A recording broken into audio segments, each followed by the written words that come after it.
Breaking news. Jagtial Congress రాజకీయాలు ఇప్పుడు రాష్ట్ర వ్యాప్తంగా చర్చనీయాంశంగా మారాయి.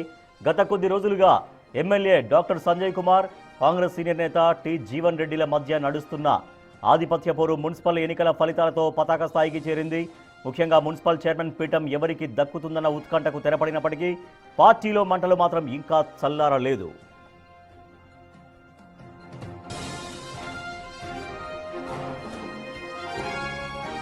ఎమ్మెల్యే సంజయ్ కుమార్ వర్గానికి జగిత్యాల మున్సిపల్ చైర్మన్ పీఠం దక్కడంతో జీవన్ రెడ్డి వర్గం తీవ్ర అసహనానికి గురైంది.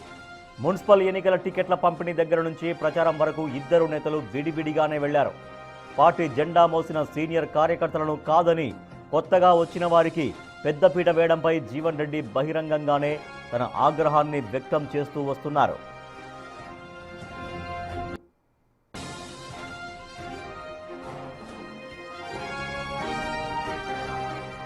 ఈ పరిణామాలపై స్పందించిన జీవన్ రెడ్డి సంచలన వ్యాఖ్యలు చేశారు. జగిత్యాల నియోజకవర్గం పవర్ ఆఫ్ అటార్నీని ఎమ్మెల్యే సంజయ్ కుమార్కు రాసిచ్చారా అని అధిష్టానాన్ని ప్రశ్నించారు. పార్టీలో జరుగుతున్న అవమానాలను ఇంకెంతకాలం భరించాలో అర్థం కావడం లేదని, కాంగ్రెస్లో కొనసాగడంపై తాను ఆలోచనలో ఉన్నానని ఆయన పేర్కొనడం ఇప్పుడు కలకలం రేపుతోంది. నా గురించి పార్టీతో నాకున్న అనుబంధం తెలుసుకో,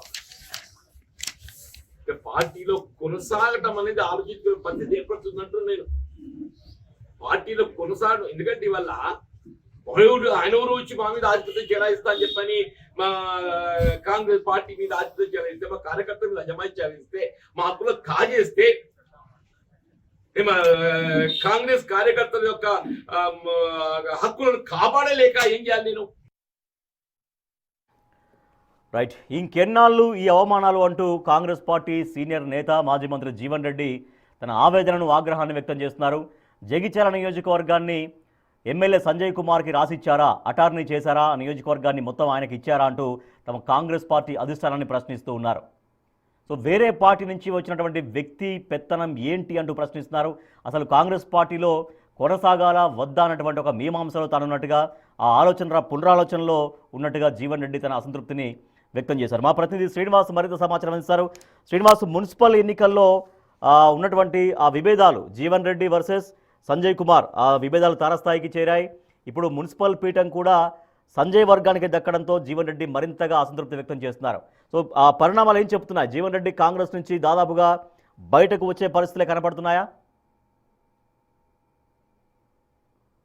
ఎస్ రాజేష్, మొదటి నుంచి కూడా ఎప్పుడైతే జగిత్యాల ఎమ్మెల్యేగా ఉన్నటువంటి సంజయ్ కుమార్ కాంగ్రెస్ పార్టీ లోపల చేరిన తర్వాత అప్పంచది కూడా జీవన్ రెడ్డి అవకాశం వచ్చినటువంటి ప్రతిసారి కూడా ఇటు సంజయ్ కుమార్ పైన, కాంగ్రెస్ అధిష్టానం పైన బాణాలు ఎక్కుపెట్టి విసురుతున్నటువంటి పరిస్థితి, విమర్శలు చేస్తున్నటువంటి పరిస్థితి కనబడుతుంది. తాజాగా మున్సిపల్ ఎన్నికల లోపల కూడా వీరిద్దరి యొక్క వివాదం ఏకంగా గాంధీ భవన్, ప్రగతి భవన్ కి చేరినటువంటి పరిస్థితి. టికెట్ల విషయం లోపల పేచి తర్వాత, అదేవిధంగా గెలిచిన తర్వాత ఇటు మున్సిపల్ చైర్మన్ ఎన్నికల లోపల కూడా ఇటు పేచి పెట్టడంతో వీరి యొక్క పంచాయతీ గాంధీ భవన్ వరకు చేరినటువంటి పరిస్థితి. మొత్తానికి అక్కడ ఏదైతే చైర్మన్, వైస్ చైర్మన్ ఎన్నిక విషయం లోపల, అదేవిధంగా టికెట్ల కేటాయింపు లోపల కూడా అక్కడ ఎమ్మెల్యేగా ఉన్నటువంటి సంజయ్ కుమార్కే కాంగ్రెస్ పార్టీ ఎక్కువ ప్రాధాన్యత ఇచ్చింది. అంటే వాస్తవానికి జీవన్ రెడ్డి అంటేనే కాంగ్రెస్, కాంగ్రెస్ అంటేనే జీవన్ రెడ్డి.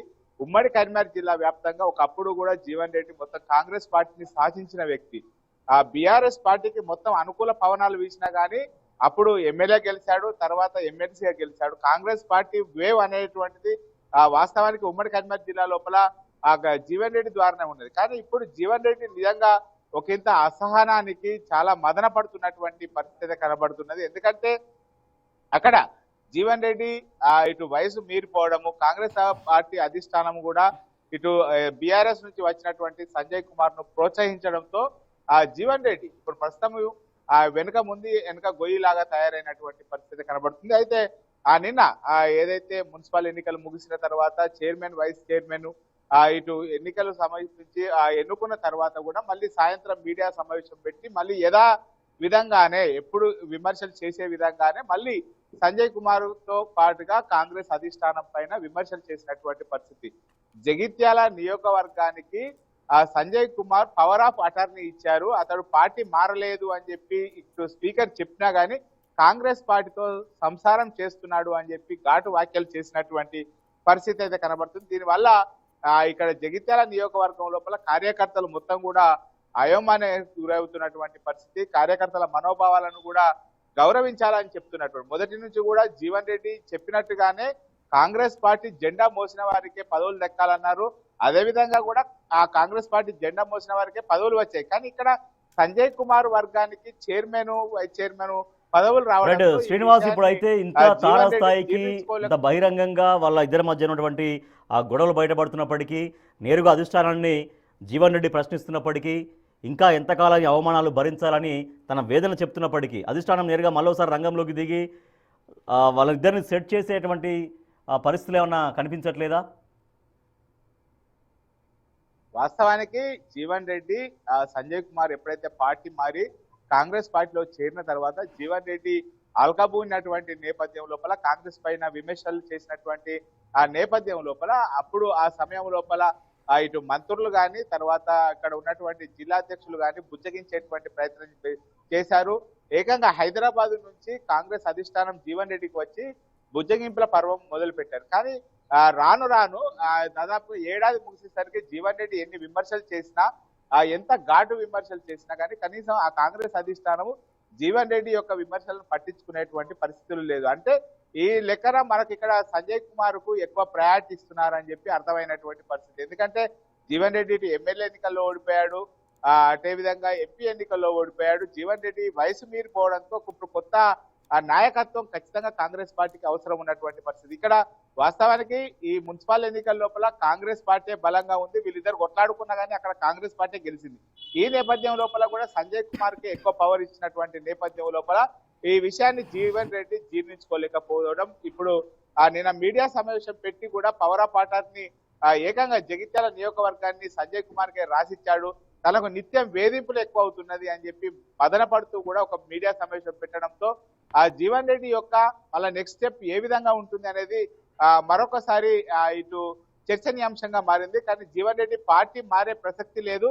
తన ప్రాణం ఉన్నంత వరకు కూడా ఒకవేళ తాను చనిపోయిన తర్వాత కూడా కాంగ్రెస్ కండువనే తన దేహం పైన ఉండాలి అని చెప్పినటువంటి నేపథ్యం లోపల జీవన్ రెడ్డి మరొకసారి విమర్శలు ఎక్కుపెట్టడంతో అసలు జీవన్ రెడ్డి మనసులో ఏమున్నది, తనకు శ్రీనివాస్ ఇప్పటికే కొంత ప్రచారం సాగుతోంది. జీవన్ రెడ్డిగా కాంగ్రెస్ లో కొనసాగరు, బీఆర్ఎస్ లోకి టచ్ లోకి వచ్చారు, బీఆర్ఎస్ లో చేరబోతున్నారు అనేటువంటి ఒక ప్రచారం కూడా సాగుతుంది సోషల్ మీడియా ప్లాట్ఫామ్స్ లో. కొంత బీఆర్ఎస్ కు సంబంధించినటువంటి సోషల్ మీడియాలో కొంతమంది పెడుతున్నటువంటి పోస్టులు కూడా కనిపిస్తున్నాయి. వాస్తవానికి ఇక్కడ జగిత్యాల నియోజకవర్గం లోపల ఎప్పుడైతే సంజయ్ కుమార్ కాంగ్రెస్ పార్టీలో చేరిన తర్వాత అక్కడ బీఆర్ఎస్ పార్టీకి గట్టి అభ్యర్థి లేకపోవడం, అదేవిధంగా బీజేపీ పార్టీకి కూడా అన్ని తానే వ్యవహరించేటువంటి గట్టి ప్రజాబలం ఉన్నటువంటి నాయకుడు లేకపోవడంతో ఇప్పుడు జీవన్ రెడ్డిని ఖచ్చితంగా బీఆర్ఎస్ తన వైపు లాక్కునేటువంటి ప్రయత్నం చేస్తుంది. కానీ జీవన్ రెడ్డి మనస్తత్వం ప్రకారంగా జీవన్ రెడ్డి యొక్క చాలా దృఢమైనటువంటి క్యారెక్టర్ ఉన్నటువంటి వ్యక్తి. ఎందుకంటే రాష్ట్రం మొత్తం కూడా ఇటు బీఆర్ఎస్ గాలి వీసినటువంటి సమయం లోపల అక్కడ ఏకైక ఎమ్మెల్యేగా ఉమ్మడి కరీంనగర్ జిల్లా నుంచి ఏకైక ఎమ్మెల్యేగా ఉన్నటువంటి సమయం లోపల జీవన్ రెడ్డిని ఖచ్చితంగా బీఆర్ఎస్ పార్టీకి తీసుకోవాలి, అతని యొక్క సేవలు వినియోగించుకోవాలని చెప్పి నాడు గులాబీ నేత కేసీఆర్ కూడా ఇటు జీవన్ రెడ్డిని రమ్మన్నటువంటి సమయం లోపల కూడా జీవన్ రెడ్డి కాంగ్రెస్ పార్టీని వదిలేసిపోలేదు. తర్వాత ఎమ్మెల్సీగా గెలవడం జరిగింది. ఆ ఎమ్మెల్సీగా గెలిచిన తర్వాత కాంగ్రెస్ పార్టీ లోపల ఒక నయా జోష్ వచ్చింది. ఆ సమయం లోపలనే కాంగ్రెస్ పార్టీని వీడలేదు. కానీ ఇప్పుడు మాత్రము జీవన్ రెడ్డి భిన్న పరిస్థితులు ఎదుర్కొంటున్నాడు. పార్టీలో ఉన్నా కానీ తనకు ప్రయారిటీ లేదు, మొత్తం కూడా తనకు విలువ లేకుండా అయిపోయిందని మదనపడుతున్నటువంటి నేపథ్యం లోపల జీవన్ రెడ్డి మరి పార్టీని వదిలేసే ఆలోచన చేస్తున్నాడా అనేటిదంటే వేచి చూడాల్సినటువంటి పరిస్థితి. ఖచ్చితంగా తను చివరి వరకు, ఎందుకంటే చివరి అంకం లోపల ఉన్నాడు, వయసు మీరిపోవడం వల్ల ఈ సమయం లోపల పార్టీ మారితే బాగుండదు అనే కోణం లోపలనే జీవన్ రెడ్డి ఆలోచిస్తున్నాడు. కానీ తనకు ప్రయారిటీ ఉండాలని చెప్పి అయితే కోరుకుంటున్నటువంటి పరిస్థితి కనబడుతుంది. రాజేష్ మనకు right, thank you Srinivas. Jagtial కాంగ్రెస్లో ఇంకా మంటలు చల్లారలేదు. జీవన్ రెడ్డి వర్సెస్ అక్కడ ఎమ్మెల్యే సంజయ్ కుమార్ లాగా అక్కడ రాజకీయం మారుతుంది. సో సంజయ్ కుమార్ వర్గానికే అక్కడ మున్సిపల్ పీఠం దక్కినప్పటికీ కూడా ఇంకా జీవన్ రెడ్డి తన తీవ్రమైనటువంటి అసంతృప్తిని వ్యక్తం చేస్తూనే ఉన్నారు. ఇక్కడ సంజయ్ కుమార్కి వేరే పార్టీ నుంచి గెలిచి వచ్చినటువంటి సంజయ్ కుమార్కి ఇక్కడ జగిత్యాల పవర్ ఆఫ్ అటార్నీ రాసిచ్చిందా అధిష్టానం అంటూ అధిష్టానాన్ని నేరుగా ప్రశ్నిస్తూ ఉన్నారు. ఇంకా ఎంతకాలం ఈ అవమానాలు భరించాలి, అసలు కాంగ్రెస్ పార్టీలో ఉండాలా వద్దా అనేటువంటి ఒక డైలమాలో తాను ఉన్నట్టుగా జీవన్ రెడ్డి బహిరంగంగానే వ్యాఖ్యానిస్తున్నారు. సో జీవన్ రెడ్డి ఫర్దర్గా ఎటువంటి నిర్ణయం తీసుకుంటారో, ఆయన భవిష్యత్ అడుగులు ఎట్లా ఉండబోతాయనే దానిపైన ఆసక్తికరమైనటువంటి చర్చ